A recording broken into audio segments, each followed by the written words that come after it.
Je suis sexy, genre je le sais pas. Monte dans l'avion direct, aéroport.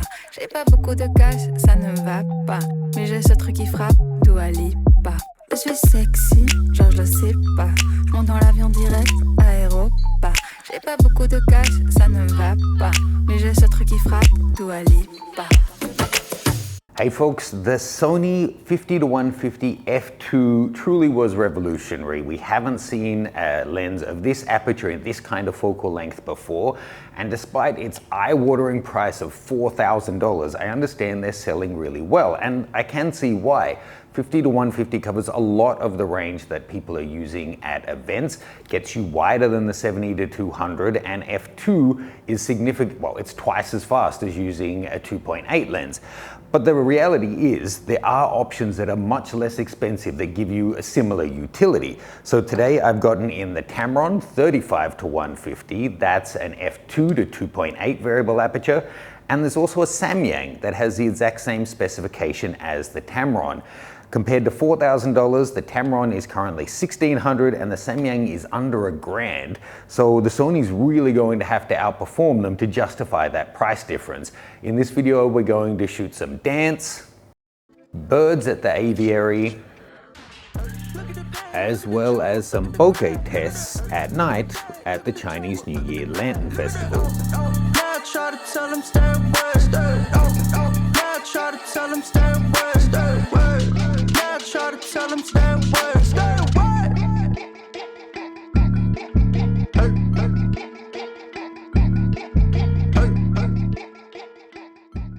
If you're a Sony E shooter, check out my Sony Alpha Expert Setup Guide. It takes you through the entire range, showing you how to set up each of the cameras, what all of the different physical controls do, and how you want to customize them to get the most out of them for your style of shooting. I'll have full details on that below.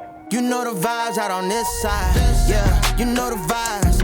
Been in this thing winning rings for a while. Put it to the test, I could win it in a trial.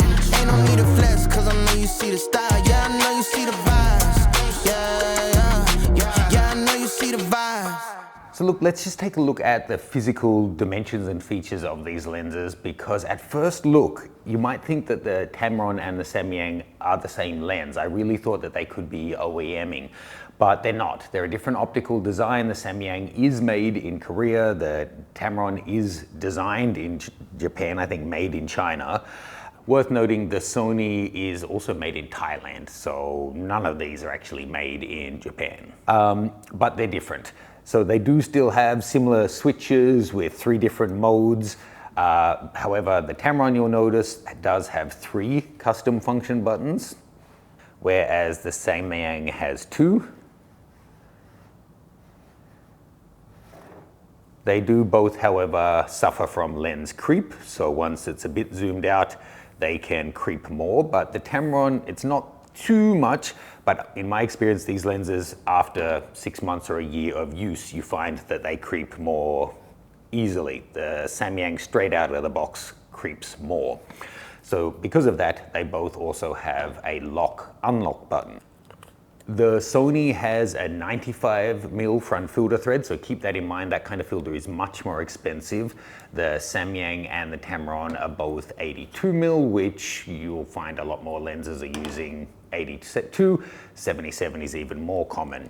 The weight between them is really not that big of a difference. Actually, the Samyang and the Sony are almost identical. I think it's 1.32 kilos and 1.34 kilos, whereas the Tamron you save about 200 grams.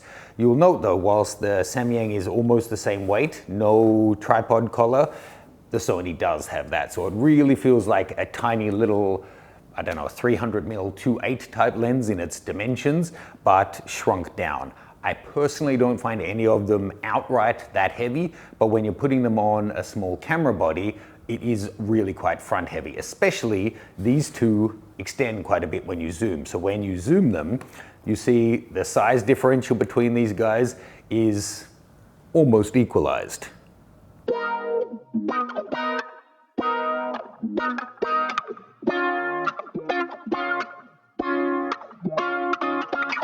My heart craves this adrenaline. You got your ways to make it in my mind. It's all I think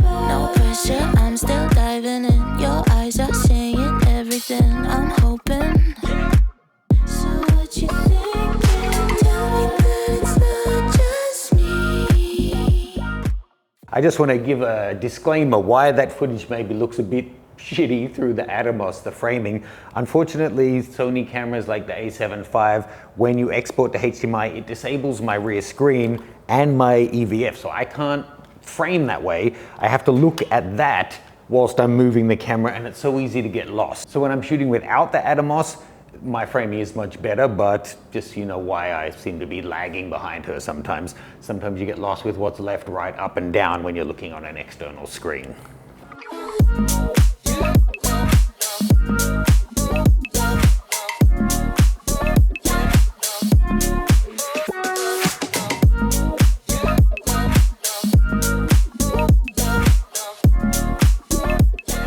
The dancing is going great. I love shooting dance. The only challenge we really have is the studio is kind of small and it's got a lot of stuff in it. So we're having to move things around and deal with reflections and not having stuff in our backgrounds.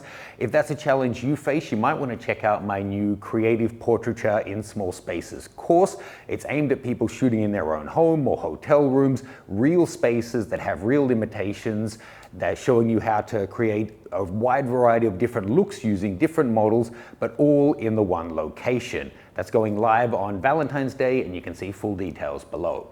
Beautiful work, Hannah. There was one moment there where she kind of did a roll or a flip, I don't know, her legs went into the air and I wasn't expecting it. On the 50, I couldn't get that wide of a shot, but that's an advantage of the guys that go down to 35. I think I will be able to get it without moving my position here. Of course, if you have more space to shoot, then that's not a big issue, but you know, this is a scenario where 35 does help. Next up, let's go to the Samyang.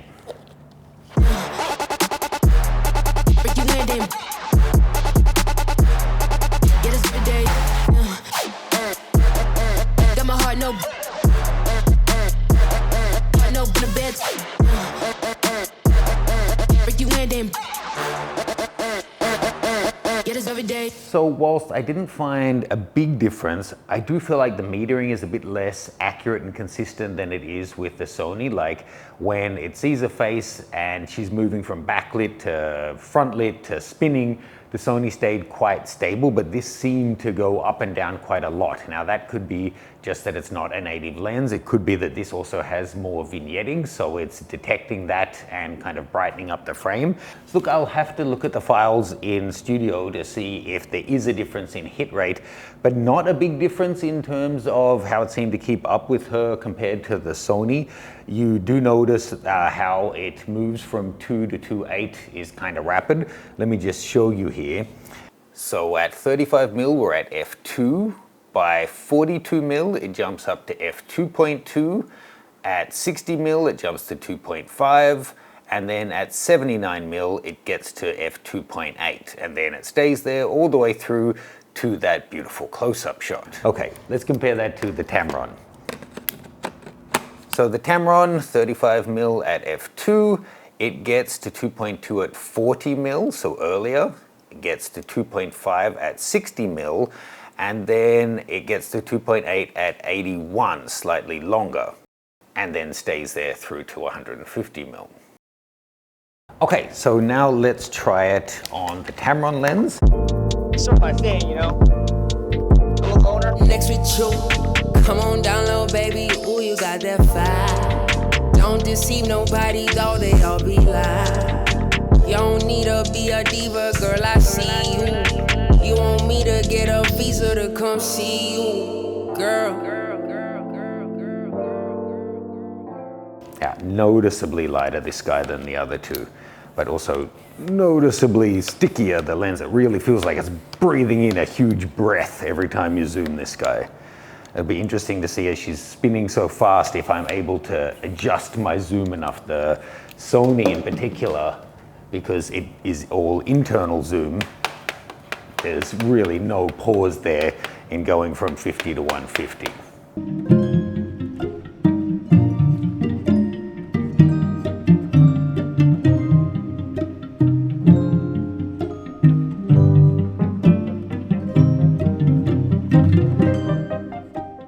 So let's now switch back to the Sony, do another rotation of all three lenses.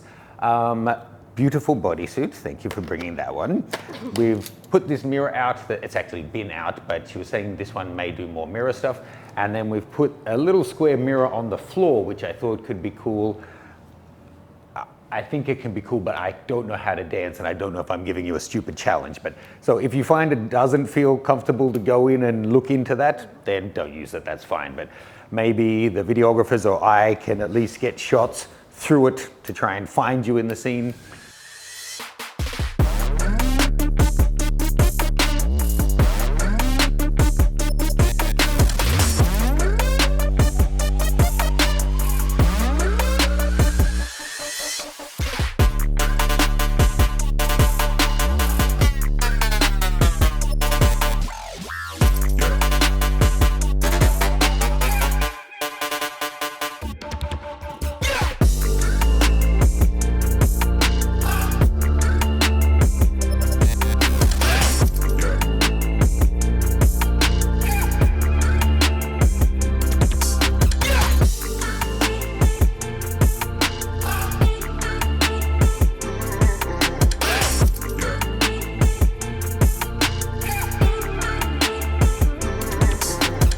So what would you call that last movement? It was like angel body popping or something.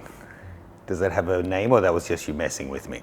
No, it's like just some improvise that I sometimes do.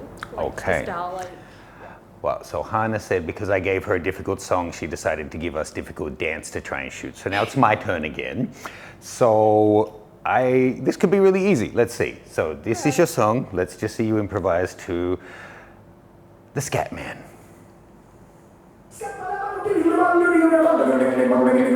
I'm the Scat Man.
So thank you so much. As always, you're great, and you must be exhausted.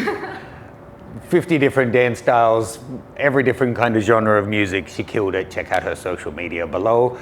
She's not sure that she killed it, but I think it looked really cool. Before we check them out in studio though, let's go shoot at the bird park and see how they do with close focus and even faster moving objects.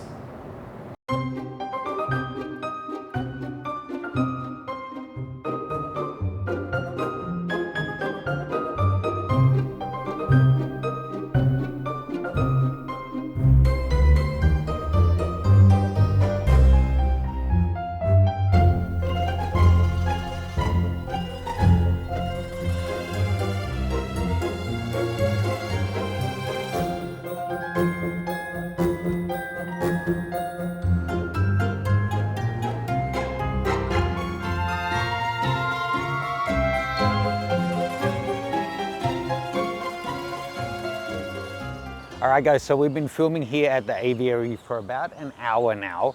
Honestly, I haven't found as big of a difference in the autofocus as I expected. The Sony is the best, but there's still plenty of situations where the bird's plainly visible and it doesn't pick it up until you move things around, then it will stay with it.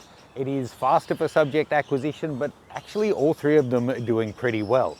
Being in here, the f2 is really nice to have at times. We're at quite high ISOs. But the advantage these guys have of being a 35 to 150 is not really useful here. If anything, I wish they were much longer lenses. 150, they agree, 150 isn't really long enough for this kind of work. So I found myself going for the 400 quite a bit that we had here for B-roll. I'll have to go back in and check the files to see how they're doing, but overall for this kind of thing, the performance in the hand at least seems pretty good.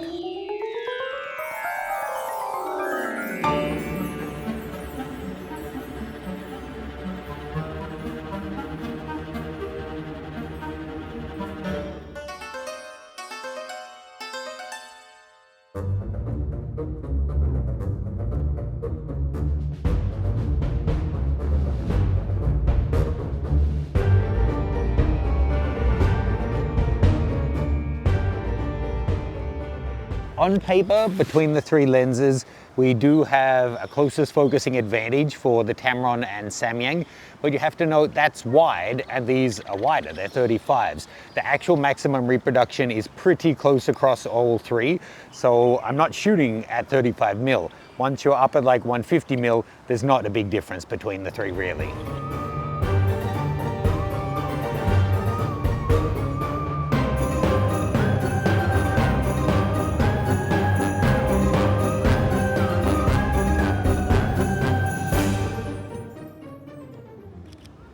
I have to say, Sony have done an incredible job on this lens. For my standard, this is small and light. There's really not a discernible difference between this and the others.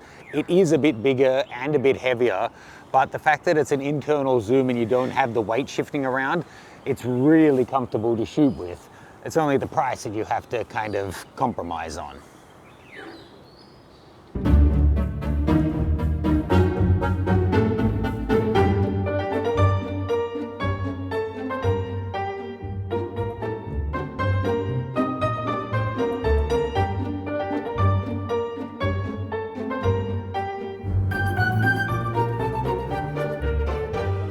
So, fun time at the bird park. I love coming here. Lucky this isn't our last or only test in the video, because my top takeaway would be, if you're looking for the best 35 to 150 to shoot birds, buy the Nikon 400. It's much better for the job, but they're all doing a nice job. I enjoyed shooting with all of them. I don't think my strike rate was terribly different. It's going to come down to how's the image quality, and I do think the f2 has a real advantage in these situations. It's really quite low light. I was often up at 4 or 5 digit ISOs. Next up, let's do some people shots. It's almost Chinese New Year, so we headed out to Stanley to see the lanterns with young actress Rani. Now, we were at a crazy high ISO, but consider this just a bokeh test instead of an overall image quality. Both the Samyang and the Tamron were performing really well.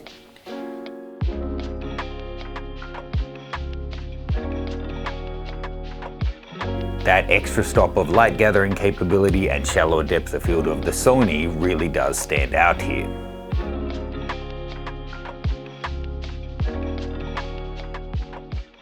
So look, I really enjoyed shooting with all three of these lenses. Big thanks to B&H Photo for sending them out and the Sony for me to test. I do want to acknowledge that I don't know that the tests were the perfect scenarios for these lenses. The dance would have benefited from some slightly wider options, and the birds, definitely the longer you can get the better. 150 wasn't really enough in all cases. Having said that, I can definitely see there's plenty of scenarios where this kind of lens, where you have more at the wide end at the cost of the long end, makes great sense over, say, a 70 to 200. Indeed, there's lots of situations where these could replace both a 24 to 70 and a 70 to 200. So let's take a look at some photos. These first ones were taken with Samyang. It's fine, it didn't exactly hit the eye that often. The overall image quality is okay, and if you're on a tight budget, then I think it is an option for you. But overall, the images didn't really blow me away, and the zoom creep on this guy is really pronounced. It's also, for its size, quite heavy. The Tamron, I think, however, strikes a really nice balance between the three of these. Here, I think the image quality is better than the Samyang. The background blur is nicer, it's overall sharper. I feel like overall, it's just a more polished presentation of a lens as well. It is, however, an extra $600 or so over the Samyang at the moment, so you have to consider how does it fit within your budget. And then there's the Sony. I'm sorry to jump on the bandwagon, but despite being $4,000, the images just jump off the page. It's, I think, a phenomenal lens. The size and weight, I think, are really good. The image quality, you just can't argue with the results. It didn't actually come down to a huge difference in focusing and that kind of thing, although there is a difference.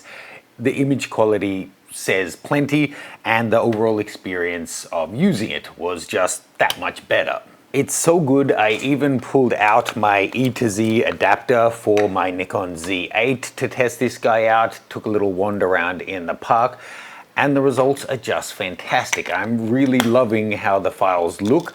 The focus isn't as perfect as a Nikon native lens, but I have to say this and the Sigma 300 to 600 both have me seriously questioning whether I invest in third-party lenses and then rely on a questionable adapter to keep them working. I'm really not sure if that's wise, but this is such a great lens.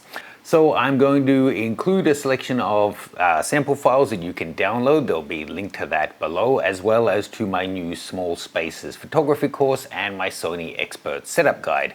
If you have any questions, please do let me know. I'll see you guys soon.